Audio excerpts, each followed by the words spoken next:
우리 교회 올해 표어가 새롭게 시작합시다 였습니다. 거기에 맞춰서 예레미야 애가서 말씀을 함께 그동안 나눴습니다.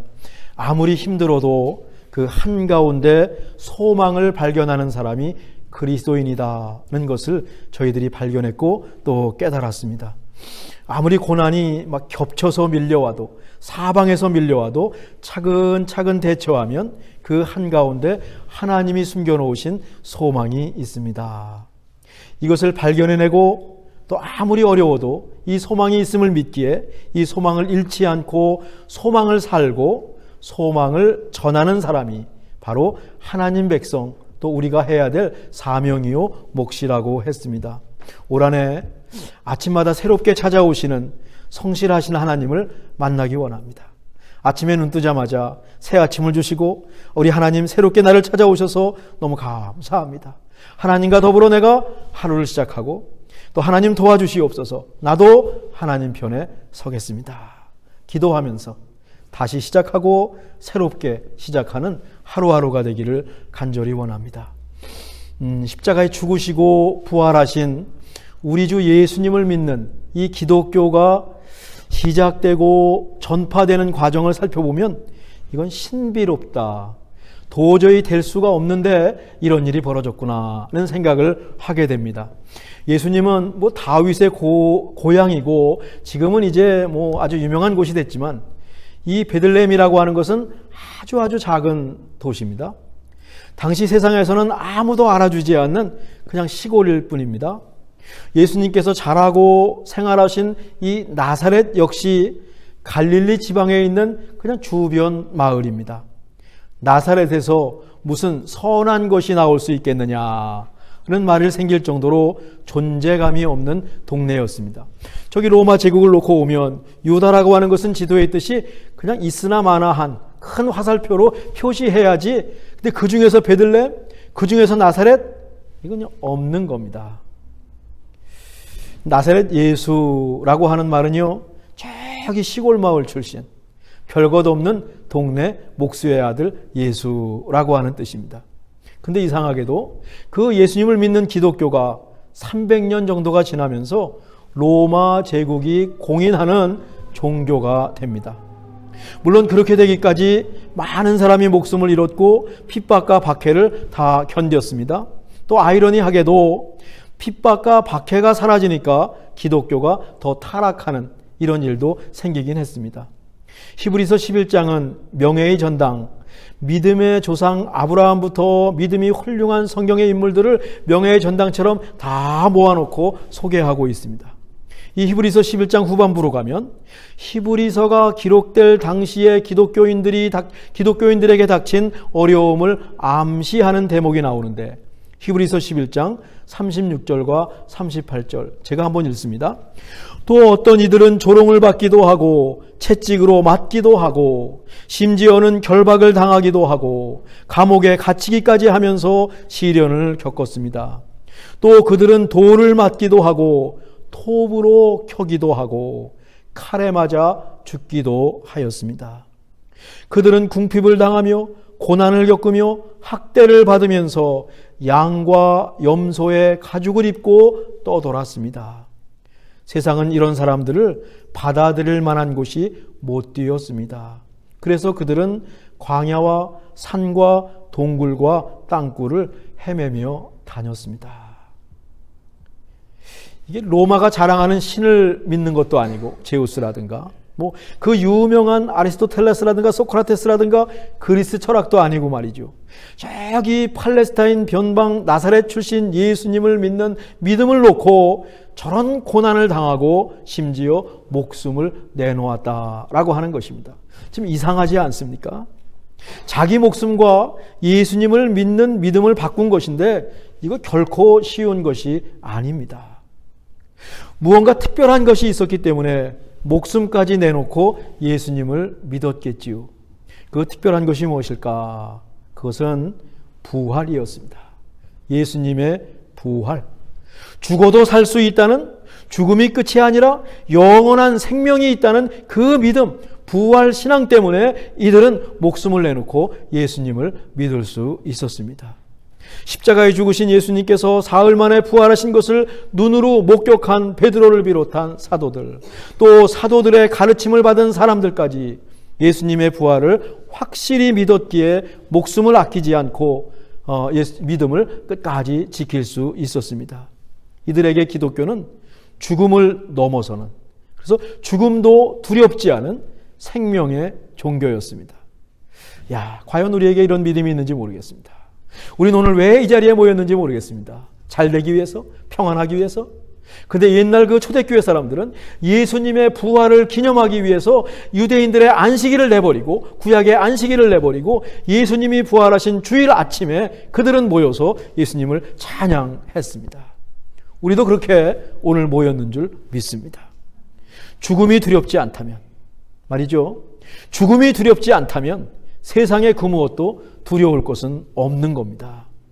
부활하신 예수님을 믿는 신앙으로 모든 박해를 이기고 결국에는 기독교가 로마까지 정복하는 이 신비로운 일, 놀라운 일이 생긴 것이죠.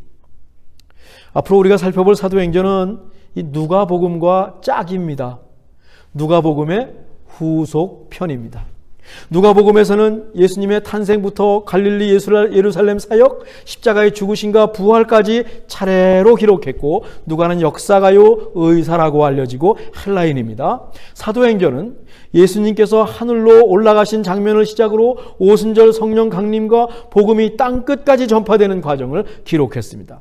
앞에 떠 있는 대로 저기 예루살렘을 중간으로 해서 갈릴리에서 사역을 마치신 예수님이 예루살렘으로 오셨고, 예수님이 십자가에 달려 돌아가시고 부활하심으로 복음이 온 세계로 펼쳐지는 이런 놀라운 역사가 있었던 것이죠. 누가복음의 주인공이 당연히 예수님이시라면 사도행전은 예수님의 제자들 그리고 사도들입니다. 그 가운데 베드로와 바울이 단연 돋보이죠. 베드로가 예수님의 동생 야고보와 함께 예루살렘 교회를 책임졌고, 사도 바울은 복음을 이 유대인을 넘어서 이방인에게 전해지는데 아주 큰 역할을 했습니다. 사도 바울이 없었으면 기독교가 로마 제국에 파급되고 전파되지 못했을 겁니다. 사도 바울이 없었으면 이 샌프란시스코에 어쩌면 찬빛교회가 세워지지 않았을 수도 있습니다. 물론 하나님은 다른 방법을 통해서 복음을 전파했겠지만 이제 역사를 통해 보면 사도 바울의 역할이 그만큼 중요하다라고 하는 것입니다.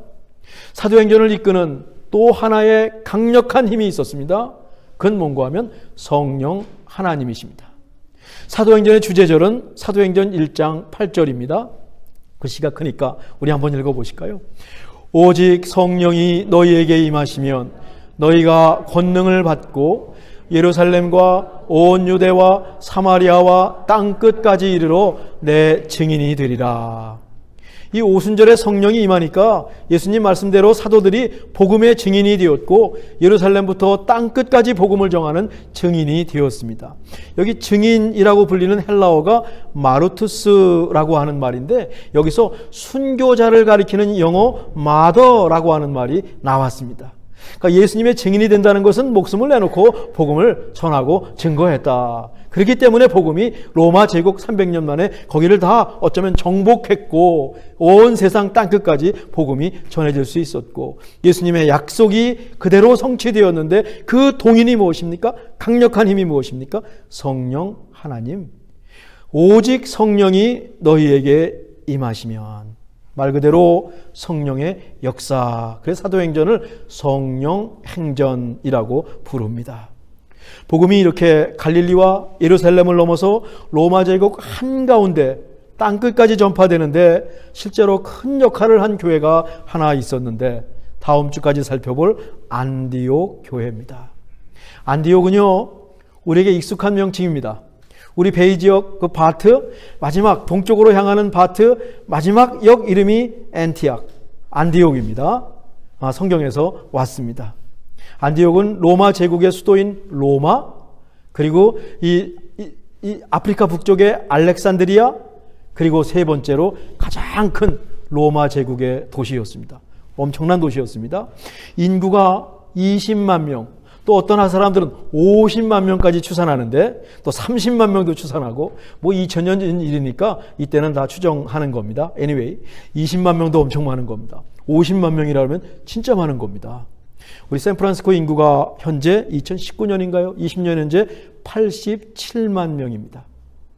제가 왔을 때 한 70만 명 됐는데 이 건물이 많이 올라가더니 인구가 그동안 많이 늘었네요. 87만 명이니까 2000년 도시의 인구가 20만 또 50만이라는 것은 안디옥이 말 그대로 세계적인 도시였다. 굉장히 큰 도시였다라고 하는 겁니다. 이 안디옥에 복음이 전해집니다. 오늘 우리가 읽은 사도행전 11장 20절인데 함께 읽으시죠. 그 중에 구브로와 구레네 몇 사람이 안디옥에 이르러 헬라인에게도 말하여 주 예수를 전파하니.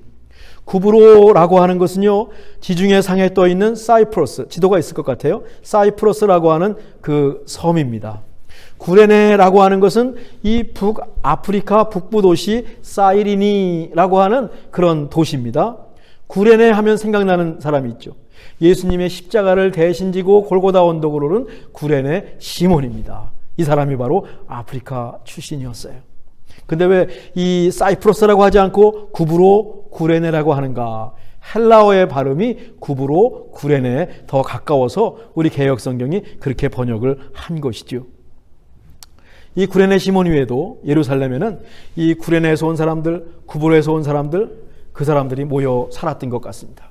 이 사람들이 오순절 성령 강림을 경험하면서 베드로가 설교하니 3,000명이 복음을 예수님을 믿으면서 회개하고, 이 예수님을 믿은 사람들 가운데 구브로 출신도 있고 구레네 출신도 있었던 것 같습니다. 수천 명의 기독교인들이 매일같이 모여서 기도합니다. 또 사도들의 가르침을 받습니다. 떡을 떼면서 친교합니다. 이 엄청난 부흥이 일어났습니다. 예루살렘이 발칵 뒤집혔습니다. 그러니까 예수 믿는 사람들을 감옥에 가두고 스데반처럼 목숨까지 잃는 박해가 시작되었습니다. 그러니까 예루살렘에 박해가 있으니까 예루살렘에 있는 믿는 사람들이 사방으로 흩어집니다. 민들레 홀씨를 이렇게 펴 있는 걸 후 불면 홀씨가 다 날아가듯이 예수님을 믿는 사람들이 사방으로 흩어지는데, 그냥 흩어진 것이 아니라, 폐잔병으로 흩어진 것이 아니라, 이 마음속에 부활하신 예수 그리스도에 대한 생명을 마음에 품고 사방으로 흩어져서 그들이 가는 곳마다, 가는 곳에서 예수 그리스도 복음을 전했는데, 19절입니다. 또 한번 같이 읽으십시다. 그때 스다반의 일로 일어난 환난으로 말미암아 흩어진 자들이 베니게와 구브로와 안디옥까지 이르러 유대인에게만 말씀을 전하는데, 이 베니게는 어딘가 하면 작년에 살펴봤던 수로보니게 여인 시로 두로, 그 페니시아라고 하는 걸 베니게라고 불렀고요. 구브로는 아까 말한 사이프러스였습니다. 우리가 살펴보는 안디옥은 이 베니게 더 북쪽에 있어서 예루살렘으로부터 300마일 정도 떨어진 도시가 안디옥입니다. 디아스포라, 흩어진 유대인들이 가는 곳마다 복음을 전했는데 대개는 유대인들에게 전했습니다. 유대인에게만 말씀을 전하는데 말이 통했겠지요. 구약의 하나님을 믿고 메시아를 기다렸으니까 예수 그리스도의 복음을 전하기 좀 쉬웠을 것 같습니다. 안디옥에 워낙 큰 도시니까 2만 명 정도의 유대인이 살고 있었다라고 추정을 합니다. 그때도 유대인들은 생활력이 강해서 잘 살고 있었다라고 하는 기록도 있어요. 이들에게 복음을 전하는 것에 집중한 겁니다. 그래서 유대인에게만 말씀을 전했습니다. 그런데 유대인이 아닌 헬라인에게 복음을 전하는 사람들이 있었습니다. 20절을 제가 한번 다시 읽습니다. 그 중에 구브로와 구레네 몇 사람이, 실제로는 어떤 사람들이라고 하는 뜻입니다. 안디옥에 이르러 헬라인에게도 말하여 주 예수를 전파하니. 예루살렘 출신이 아닌 구브로와 구레네 몇 사람은 안디옥에 있는 헬라인들에게 복음을 전했습니다. 발상의 전환입니다. 이방인은 안 된다. 선입견을 뛰어넘는 복음 전파였습니다. 유대인들뿐만 아니라 하나님은, 예수 그리스도는 헬라인들도 사랑하시고 헬라인을 위해서도 십자가에 달려 죽으셨습니다. 우리는 유대인들뿐만 아니라 헬라인들도 품어야 합니다. 이런 생각을 한 것이 참으로 놀랐습니다. 예루살렘에 있는 유대인들은 이런 생각을 하지 못했을 것입니다. 저 멀리 구레네에서 온 사람들, 구브로에서 온 사람들은 이런 생각을 할 수 있었고, 선입견을 뛰어넘는 이런 사람들로 인해서 새로운 세상이 열리게 됩니다. 미국에 온 우리는 미국에 사는 한국 사람들에게 집중해서 한인교회를 세워갑니다. 안디옥에 도착한 유대인들이 그곳에 사는 유대인들에게 복음을 전하는 것과 비슷한 것 같아요. 때로는 미국에 있으니까 좀 한인교회가 조금 더 개방적이 되어야 하지 않을까 하는 생각도 갖게는 되고요. 좀 지역사회에 파고드는 힘도 키우면 어떨까. 우리 교회도 올해부터 조금 구제하고 선교하는 일을 하고 싶은데 한국이라고 하는 것을 뛰어넘는 구제와 선교는 어떨까. 그런 생각도 갖게 됩니다. 근데 여기 힘들까 생각하니까 언어 장벽이 조금 있는 것 같아요. 어쩌면 유대인들도 말이 잘 통하는 유대인들에게 복음을 전했을 겁니다. 그런데 구브로와 구레네에서 온 사람들은 이 사람들은 헬라어를 사용할 수 있었을 거예요. 어쩌면 유대어 아람어보다 이 헬라어를 훨씬 더 능통하게 한 사람일 수도 있으니까 헬라 사람들에게 복음을 전할 수 있었을 겁니다. 곧 등장하는 바나바가 나오는데 이 사람 레위 지파 유대인인데 말이죠. 구브로 태생입니다. 사이프러스 태생입니다. 바울도 유대인이지만 소아시아 다소 출신인 로마 시민입니다. 그러니까 이 두 사람 모두 헬라어가 자유로웠을 것 같아요. 우리 교회는 영어 통역도 있고 영어를 쓰는 자녀들도 있고 우리 찰스 집사님도 오래 세워진 신천 집사님도 계십니다. 그래도 우리 교회는 한국 사람들이 모인 한국말을 쓰는 교회입니다. 우리 교회에서 일하는 분들이 오면 너희 교회는 몇 시에 예배를 드리냐고 묻습니다. 11시에 드립니다. 제가 얘기합니다. 우리는 한국 사람들이 있어서 한국말을 쓰고 인터프리터가 있기는 합니다. 라고 제가 얘기를 하죠. 이런 사역을 하면서 제 후임이 온다면 오겠죠. 멀지 않았습니다. 제 후임은 영어와 한국말이 자유로운 1.5세 목사님이 오시면 좋겠다. 제 기도 제목입니다. 제 기도 제목입니다. 여러분 같이 기도하십시다. 이제 하시용 목사가 여기서 은퇴하면 다음 오시는 후임 목사님은 영어와 한국말이 자유로운 1.5세 목사님이 오시기를 기도합시다. 중학교 때쯤 오신 분이면 너무 좋을 것 같아요. 그래서 영어를 쓰는 분들에게도 예수 그리스도의 복음을 자유롭게 전할 수 있다면 얼마나 좋을까. 우리가 사는 이 샌프란시스코, 안디옥 버금가는 세계적인 도시 아닙니까? 우리 교회가 샌프란시스코 위상에 맞는 교회로 자라가면 얼마나 좋을까? 안디옥에 대한 말씀을 제가 준비하면서 이런 기도가 더욱더 강력하게 나왔습니다. 이렇게 안디옥 교회는 구레네와 구브로에서 온 사람들이 헬라 사람들에게 복음을 전하면서 세워졌습니다. 다음 시간에 살펴보겠지만 안디옥이란 대도시에 걸맞게 다양한 사람들, 그런 사람들이 모인 국제적인 교회였습니다. 로마 황제를 믿고 로마 시민이라고 자부하는 사람들이 나사렛 출신 예수님을 믿고 로마 황제가 아닌 목수의 아들 예수를 주라고 고백하는 신기한 일이 세계적인 도시 안디옥에서 일어난 겁니다. 신나지 않습니까, 여러분? 지금 이 말씀을 들으시면서 웅덩이가 들썩들썩하지 않으십니까? 어떻게 이런 일이 생겼는가? 가슴이 뛰지 않으십니까?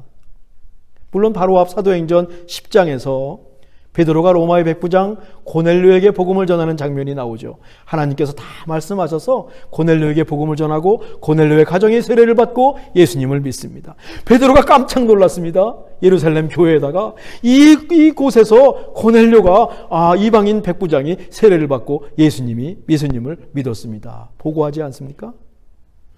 그런데 이번에는 안디옥 헬라 사람들이 예수님을 믿고 교회를 세운 겁니다.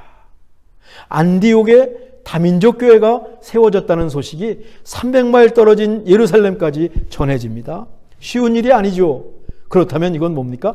하나님께서 하신 일이다. 안디옥 교회 소식을 들은 예루살렘 교회에서 바나바를 안디옥에 파송합니다. 아주 적합한 인물이 바나바였거든요. 23절인데 같이 읽으실까요? 그가 이르러 하나님의 은혜를 보고 기뻐하여 모든 사람에게 굳건한 마음으로 주와 함께 머물러 있으라 권하니. 이 바나바가 가보니까 말이죠. 듣던 대로 헬라인들이 교회를 세우고 있습니다. 예수님을 믿고 있습니다. 여러 민족이 인종이 합쳐져서 예수님을 믿고 있습니다. 교회에 하나님의 은혜가 넘쳤습니다. 바나바가 그것을 보고 너무 기쁜 겁니다. 야, 복음은 제한이 없구나. 복음의 역사는 헬라인에게도 마구 침투할 수 있는 살아있는 능력이구나. 놀랍고 감사한 일입니다. 하나님께서 하신 일입니다. 바나바가 안디옥 교인들에게 요 믿음 떠나지 말고 요 믿음 잘 간직하고 굳건하게 있기를, 주님과 함께 머물러 있기를 권하고, 바나바가 다소로 갑니다. 다소에 누가 있습니까? 다메섹에서 예수님을 믿은 바울이 고향에서 지금 머물러 있는데, 바나바가 그 다소에 가서 바울을 안디옥으로 데리고 옵니다. 그리고 1년 동안 바나바와 바울이 가르치고 동역하니 수많은 사람들이 예수님을 믿는 놀라운 부흥이 안디옥 교회에서 있었습니다. 바나바, 바울, 안디옥 교회에 딱 맞는 인물이죠. 나중에 예루살렘 교회가 흉년이 들었어요. 예루살렘에 이 안디옥 교회가 대도시 아닙니까? 여유가 있겠죠? 부조를 해가지고, 구제 헌금을 해가지고 바나바와 바울 편에 예루살렘 교회를 돕습니다. 남을 돕고 구제하는 교회로 자란 것이죠. 다음 주 살펴보겠지만 크리스찬, 그리스도인이란 말을 처음으로 들은 사람들이 유대인 교회가 아니라 헬라인들, 그들이 세운 안디옥 교회였다라고 하는 것입니다. 설교를 준비하면서 이런 생각을 했습니다. 우리 교회는 샌프란시스코에 있습니다. 세상 누구나 아는 아름답고 멋진 도시입니다. 집값과 물가가 비싼 것이 좀 흠이죠. 날씨며 인구 구성이며 이런 도시가 세상에 없습니다. 누군가 우리 교회에 오면 어떤 느낌일까? 우리 교회를 보고 기뻐할까요? 하나님의 은혜를 보고 감동할까요? 물론 자신은 없습니다. 그렇지만 그런 교회가 되고 싶습니다. 우리 참빛교회가, 이 대도시 샌프란시스코에 세워진 참빛교회가 하나님의 뜻이 있을진데 누가 오면 주님의 은혜가 넘치고 그 기뻐할 수 있는 귀한 교회가 되고 싶습니다. 우리가 열심히 노력해야 되겠죠. 근데 우리 힘으로 되지 않습니다. 사도행전은 성령이 가장 강력한 힘이라고 했는데 21절인데 우리 한번 크게 읽어보실까요? 주의 손이 그들과 함께 하심에 수많은 사람이 믿고 주께 돌아오더라. 주님의 손은 능력입니다. 주의 손이 그들과 함께 하심에 주의 손이 임해하지요. 우리 각자에게 주님의 손, 능력이 임하고, 그리고 우리 각자가 주님의 능력, 은혜를 경험하고 우리 주일날 함께 모였을 때 우리 교회는 주님의 은혜가 넘치는 하나님이 쓰시는 귀한 교회가 될 줄 믿습니다. 우리 여러분 한 사람 한 사람들이 교회입니다. 늘 말합니다. 어떤 분들은 그럽니다. 우리 교회가 좋은 교회입니다. 이 교회 오면 좋은 사람이 됩니다. 그렇지 않고요. 그럴 수도 있지만 우리 교회가 지향하는 목표는 뭔가 하면 여러분 한 사람 한 사람들이 좋은 교회가 되어야 합니다. 그리고 여러분 한 사람 한 사람들이 같이 모였을 때 우리 교회는 좋은 교회가 되는 것이지요.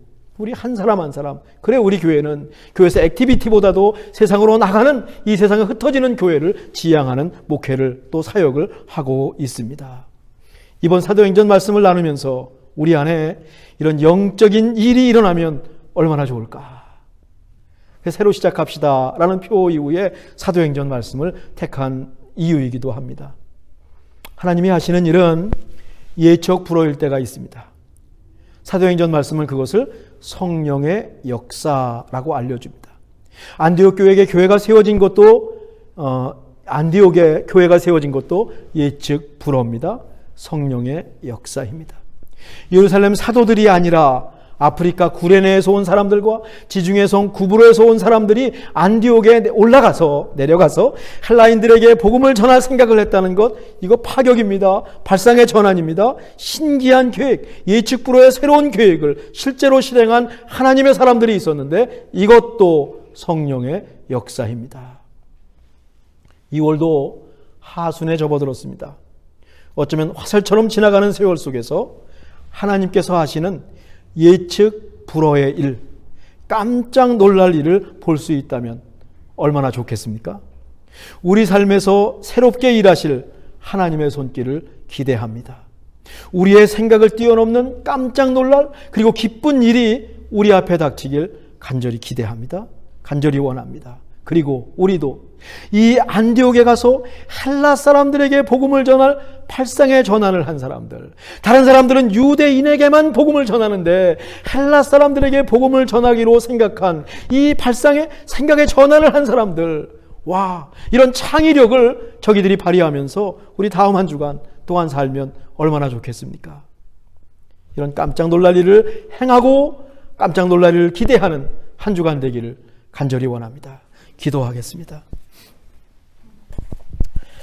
하나님, 안디옥에 내려간 사람들이 헬라인들에게 복음을 전할 마음을 품었듯이 우리도 선입견과 생각을 뛰어넘는 일을 통해서 하나님께서 하시는 일을 보게 하여 주옵소서. 예수님의 이름으로 기도하옵나이다. 아멘.